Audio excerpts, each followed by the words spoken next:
بسم اللہ الرحمن الرحیم۔ نبی اکرم صلی اللہ علیہ وسلم نے صحابہ اکرام رضوان اللہ علیہم اجمعین کے سامنے فرمایا کہ وہ شخص برباد ہو گیا، وہ شخص برباد ہو گیا، وہ شخص برباد ہو گیا۔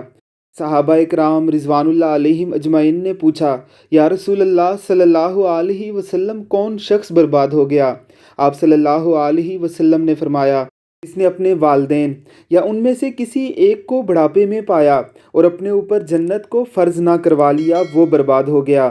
صلی اللہ علیہ وسلم کا ارشاد گرامی ہے، تمہارا سب کچھ تمہارے ماں باپ کا ہے۔ صلی اللہ علیہ وسلم نے ماں کی عظمت کو ظاہر کرنے کے لیے فرمایا کہ جنت ماں کے قدموں تلے رکھ دی گئی ہے۔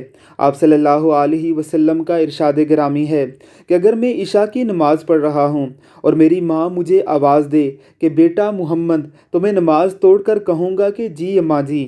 ذرا سنیے اس عالم دین کا یہ پرفکر خطاب۔ اللہ رب العزت کی ذات ہمیں اپنے والدین کی قدر کرنے کی توفیق عطا فرمائے، آمین ثم آمین۔